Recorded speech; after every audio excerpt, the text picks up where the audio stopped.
Bom dia, meus amores. E aí, galera do 7º ano. Vamos começar mais uma aula de história, né?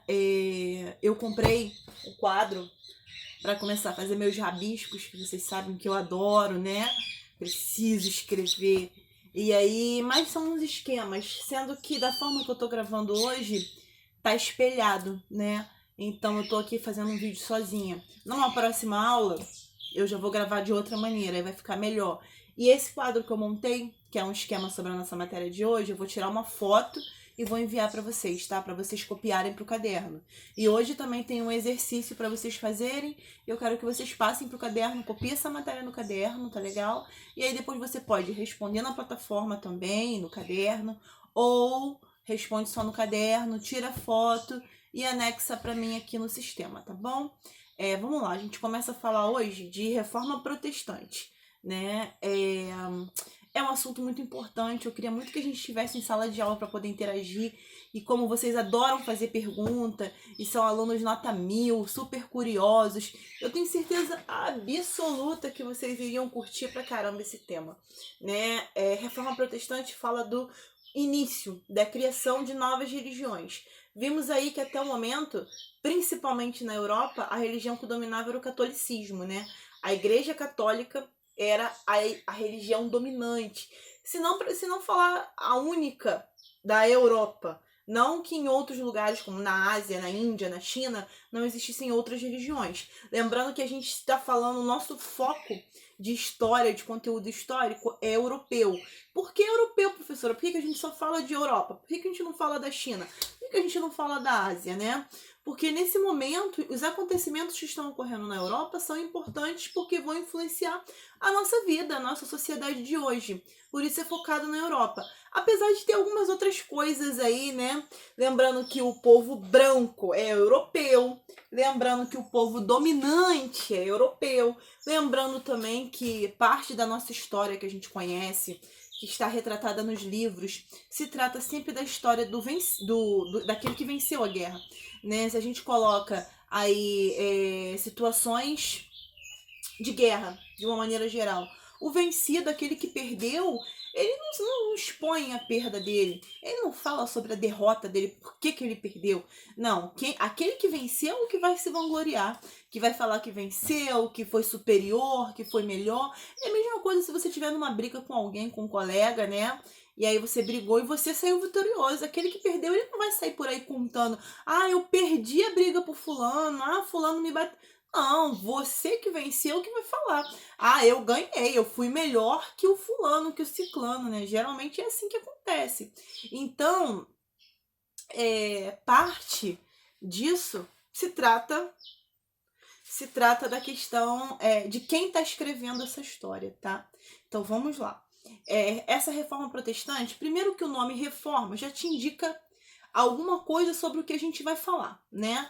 Quando você fala assim: ah, minha casa tá muito feia, eu preciso reformar. Meu quarto não tá legal, eu tô enjoada no meu quarto, eu tenho que fazer alguma coisa diferente. Eu tenho que trazer uma mudança pro meu quarto, eu vou reformar ele. Quer dizer, reforma, só a palavra reforma, já tá ligada à parte de mudança, de trazer algo novo, de trazer uma novidade, de arrumar o que está ruim, né? E protestante vem de protesto à Igreja Católica. Protesto contra a Igreja Católica. Nessa época, a gente está numa sociedade que as pessoas vão começar a questionar o papel dessa Igreja Católica, né? As pessoas vão começar a perceber que algumas coisas estão muito erradas, né? Vão ficar insatisfeitas com o que essa Igreja Católica está propondo para a sociedade, né? Alguns fatos muito importantes que chamam a atenção das pessoas desse período. Primeiro, as pessoas começam a se incomodar com a corrupção do alto clero. Né? O que é essa corrupção do alto clero?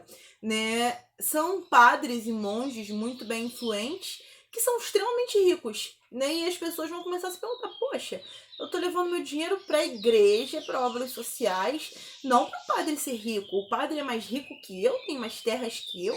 As pessoas vão começar a notar isso. Outra coisa, elas vão começar a perceber a falta de preparo de muitos padres. Padres que não tem jeito nenhum para coisa, mas estão ali faturando, né? Superfaturando. Outra situação, as pessoas vão questionar a simonia. O que é essa simonia? Simonia é a venda de objetos sagrados, né, pela igreja, que vai ser muito, muito comum nessa época e vai começar a incomodar as pessoas. Tipo, a igreja anunciar que tem espinhos da coroa que matou Jesus Cristo, né? Aquela do dia que Jesus Cristo morreu, foi posta uma coroa na cabeça dele, e aí essa igreja tem aquela coroa e começa a vender os espinhos daquela coroa, e as pessoas pagam uma fortuna para ter um pedacinho daquele espinho para guardar, porque é um objeto sagrado que tocou a pele de Jesus. Então aquilo ali pode trazer algum tipo de bênção, algum tipo de glória, ou até mesmo pelo status, para falar, eu tenho a coroa, né? Eu tenho o espinho da cruz que matou Jesus, né, e tal. A ponta da lança que matou Jesus, o espinho da coroa que ele usou antes de morrer, esse tipo de situação.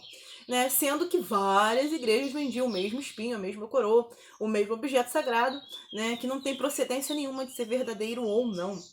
Apesar de alguns serem realmente, né? Mas esse é um assunto para uma outra hora. Outra coisa que é muito comentada é a questão da indulgência, né? O que é essa indulgência? Falamos sobre isso várias vezes em sala de aula, vocês têm que ter isso na ponta da língua, né? As pessoas vendiam, aliás, compravam, né, a sua passagem para o céu. Né? As pessoas levavam suas riquezas para a Igreja Católica. A Igreja Católica dava um documento, né, um certificado dizendo que aquela pessoa estaria salva depois da morte. Que quando ela morresse, ela ia ter um pedacinho de terra lá no céu. Né? E quanto mais dinheiro ela levasse para a igreja, maior seria a salvação, maior seria o pedacinho de terra, né, no céu. Né, ela comprava, no caso, a remissão de seus pecados. Quanto mais dinheiro ela levasse para a igreja, mais os seus pecados seriam perdoados. Não só os seus, como das suas gerações, das suas famílias, tá? As pessoas começam a se incomodar com isso. Peraí, será que isso é real? Né? Será que isso é verdade mesmo? Elas começam a questionar, né, esse tipo de situação. E aí nós temos 3 reformas importantes, não que não existam outras. Nesse período vai ter 3 que vão chamar a atenção e são as que a gente vai focar, porque senão é muito conteúdo e não dá pra gente fechar aqui, tá? E a gente se baseia também no conteúdo da apostila de vocês. Então tudo que eu tô falando aqui, você encontra na apostila. É lógico que tem detalhes, né, que a gente fala, que só o professor sabe dar, né? Senão não teria sentido ter um professor para vocês, não é? Então vamos lá. Primeira reforma que vai iniciar tudo isso. Ela se chama Reforma Luterana. O nome Luterana já te dá uma indicação também. Luterana porque foi criada por Martinho Lutero na Alemanha no século XVI, tá? Então, assim, 1500 e alguma coisa. O que acontece? Essa reforma luterana ela vai ser muito importante porque ela vai ser a pioneira. É ela que vai iniciar esse movimento. O Martinho Lutero, na verdade, ele é integrante da Igreja Católica. Ele é um monge católico que começa a prestar atenção nas coisas que estão erradas na igreja. Peraí, isso não é certo, isso não é legal. Uma das coisas que eu não cheguei a comentar, que é muito questionada pelas pessoas da época, e é um levantamento que o Lutero faz, é a questão da Bíblia. Tá? Ele diz, aliás, as pessoas dessa época não têm acesso à Bíblia. A Bíblia é um livro proibido para as pessoas. Lembrem-se que conhecimento é poder, tá? Então, se as pessoas dão suas riquezas para a Igreja Católica, porque os padres dizem para as pessoas que isso está escrito na Bíblia, que tem que ser levado a sério, que você tem que entregar as suas riquezas para a igreja, tá? Então, se as pessoas tiverem acesso a essa Bíblia, elas vão perceber que muitas das coisas que os padres falavam nessa época eram mentira, né? Elas vão começar a fazer a sua própria interpretação. Então, a Bíblia era um livro proibido. A Bíblia era escrita em latim, né? Nessa época, para os povos europeus, né? E só quem sabia ler latim, nesse período, nesses lugares que a gente fala, quem tinha acesso mesmo a essa língua eram os padres, né? Então, nos cultos, nas missas, né? Que eles faziam a leitura da Bíblia em latim para as pessoas nem saberem exatamente o que ele está falando, e depois eles falavam, tá falando isso, isso e isso, né? Faziam a sua própria interpretação daquele texto. Então não tinha acesso a isso. O Martinho Lutero vai ser o primeiro cara que vai traduzir essa Bíblia para o alemão. No caso, ele vive na Alemanha, essa reforma é alemã, ele traduz a Bíblia para o alemão e começa a fazer cópias de livros da Bíblia e distribuir para as pessoas terem acesso, né, ao que está escrito na cultura, ao que está escrito nas escrituras sagradas, né? E isso vai causar um reboliço muito grande, né? Porque ele acaba com um esquema que a igreja tinha.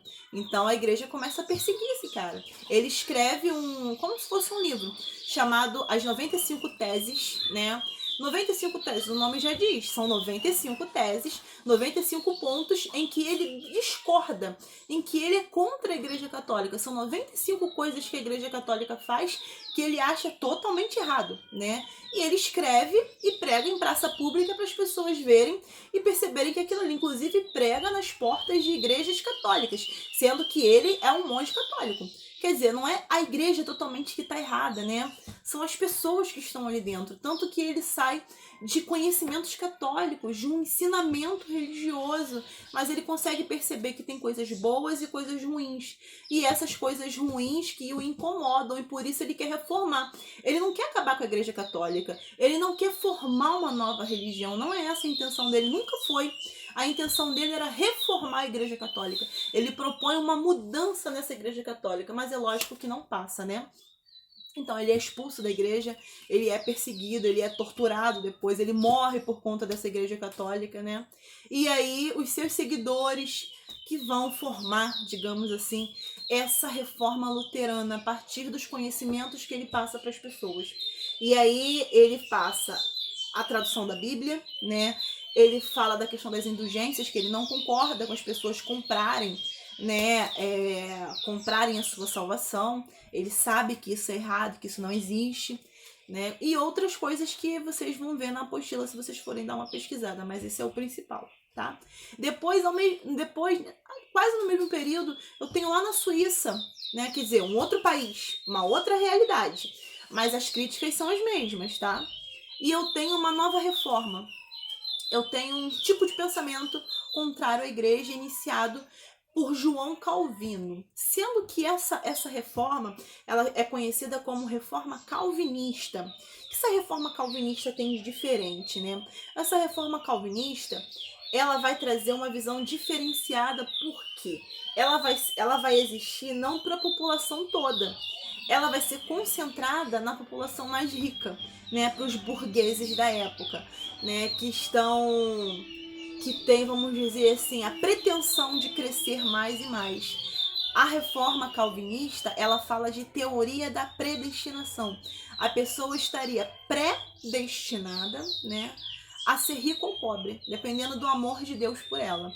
Eles acreditavam, João Calvino que pregava, que quanto mais rico você fosse, maior o amor de Deus por você.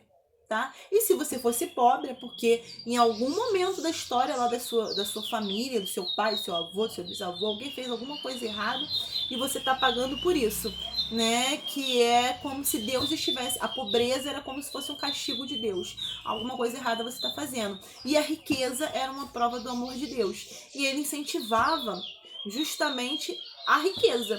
Ele incentivava que as pessoas enriquecessem cada vez mais e mais e compartilhassem a sua riqueza com a igreja, que é o que a gente chama de dízimo, né? Então as pessoas eram incentivadas pela igreja a enriquecer e dar parte dessa riqueza para a igreja, diferente da igreja católica. A igreja católica condenava a usura, que era um enriquecimento exagerado. A igreja fazia você pagar pela sua salvação e não dividir, não era esse o discurso, né? Ela não queria que você enriquecesse, ela queria que você trouxesse a sua riqueza para a igreja. A teoria calvinista, a reforma calvinista, vai dizer que você tem que enriquecer primeiro para depois compartilhar com a igreja. Mas e quem era pobre, né? Nem entrava nessa igreja, porque o pobre, ele não tinha direito a ser amado por Deus, tá? Nessa teoria religiosa. E que vai ser aceita pela burguesia, né? E vai gerar muitos seguidores pelo mundo afora, tá? Depois nós temos a reforma anglicana, tá? A reforma anglicana também, assim, sai de dentro da igreja católica. Anglicana porque é da Inglaterra. Essa igreja anglicana existe até hoje, é a igreja central da Inglaterra, tá? E nessa igreja, vamos dizer assim, tinha a igreja católica dominante na Inglaterra, como nos outros países europeus, só que existia um rei em específico, Henrique VIII, que tem uma história muito assim peculiar, né? É ele que vai fazer essa formação de uma nova religião na época. O que acontece? A igreja católica condenava o divórcio, né? Você até se divorciaria, mas não poderia se casar na igreja novamente. Até hoje é assim. Se você se casa na igreja católica a primeira vez, você não casa a segunda nem a terceira. Você pode se casar novamente no civil, não na igreja. Na igreja católica só é permitido o casamento uma única vez, tá? E isso desde os tempos antigos. E aí esse rei Henrique VIII, ele era casado com uma mulher que ele não amava e que era estéril, que não poderia dar filhos a ele. E a gente sabe que a monarquia era muito importante nessa época. E eles precisavam de um herdeiro para dar continuidade à sua família, a dar continuidade ao seu poder, né, naquela sociedade. Então o rei necessitava de um herdeiro. E a esposa dele era estéril, não tinha engravidado, não poderia engravidar, não poderia ter filhos, e era uma mulher que ele não amava. Na verdade, ele usa a desculpa do herdeiro, né? Ele já está apaixonado por outra mulher fora do casamento, ele já tem um caso com outra mulher, que se chama Ana Bolena, tá? Tem um filme chamado A Outra, que conta muito bem essa história, que é muito massa, muito legal, né? E aí, apesar de ter umas cenas que não são muito para crianças não, mas é um filme histórico legal, tá? E aí, ele se apaixona por essa Ana Bolena. E o que ele quer? Ele vai até a igreja católica, até o Papa, e diz que ele quer se divorciar da esposa e se casar com a Ana Bolena, porque ela vai poder dar herdeiros para ele, coisa que a esposa não dá. Só que a igreja não permite. Ele pede permissão para se divorciar e se casar novamente com a Ana.